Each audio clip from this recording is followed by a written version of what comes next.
Hi there. I'm excited because I really appreciated the reading this week. In an effort to be more empowering and equitable as an educator in literacy instruction, I learned many new things this week. The first thing that I learned was I need to be more mindful of how we assess students in listening, speaking, reading, and writing in all of their languages, not just in English, and how to ask powerful open-ended questions to assess which test and language is better equipped to show the student's knowledge the most.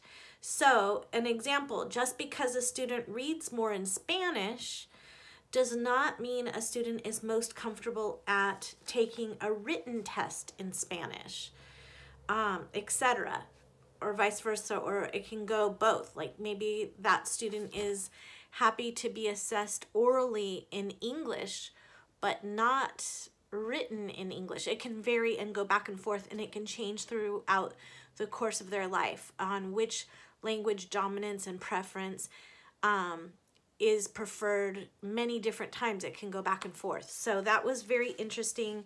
We learned this in the Association of Mexican American Educators Journal, Volume 2, Issue 1, 2017, by Patricia Sanchez and Antonio Camacho. Some of the dual tests that are recommended are in the English side, the DRA, Developmental Reading Assessment, and in the Spanish side is, let's see, it's called the EDL, and that's Evaluación del Desarrollo de Lectoescritura. Okay, so that would be the Spanish-speaking side of some of the literacies in assessment, and that we're looking for something called biliteracy zone, because that's a range of scores in each language, not just the dominant culture language of English, but in each language, and shows a specific grade for both literacies or multiple literacies, if that applies, that is considered on target to becoming literate over time. Not they've reached the end goal, but they're on target for that year in that language to be literate over time. And so some of the good, powerful questions that I learned to ask are, is there one language that you prefer to read in over another? A question I might be able to ask my students is, what do you normally speak at home?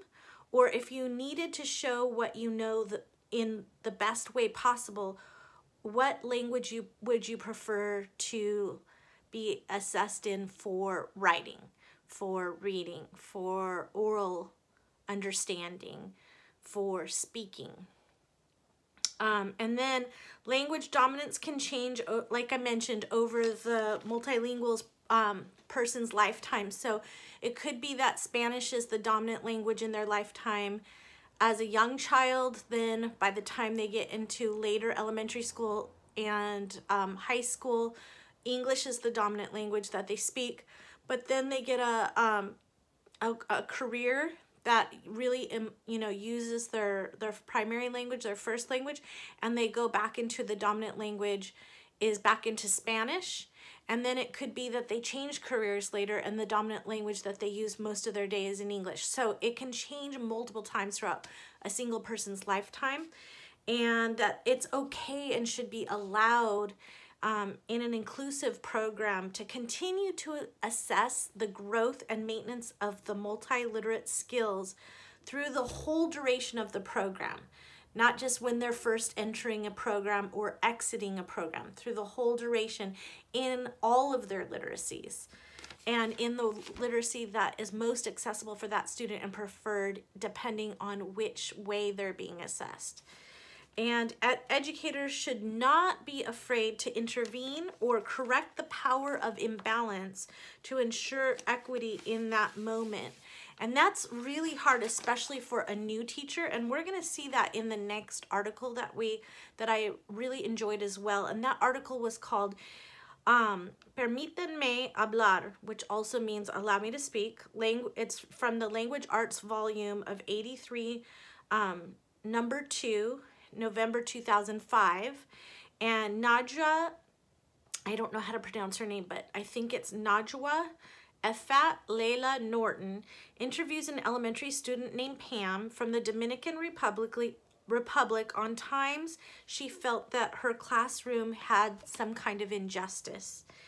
And Pam shared some interesting things, that sitting on the floor was a social injustice because they only have enough money to not use a washing machine and not have more than 2 uniforms. And so by making Pam sit on the floor, she wasn't being defiant. She was concerned about the literacy she was well aware of in her social environment at home and what that would cause for her mother. And it really caused me to question myself on what areas and habits in my own classroom am I coming from a middle class mindset and not more socially aware. And so the number one thing I took away from that is listening to my students, asking open-ended questions and listening to my students. And I would love to share with you the last article about what I learned from a culturally equitable unit that involved more modern technology and other critical literacies, but I'm running out of time, so I'm gonna leave it with those are the implications I learned from the readings this week, and I really enjoyed them, and I will be applying them to my classroom. Good night, everyone.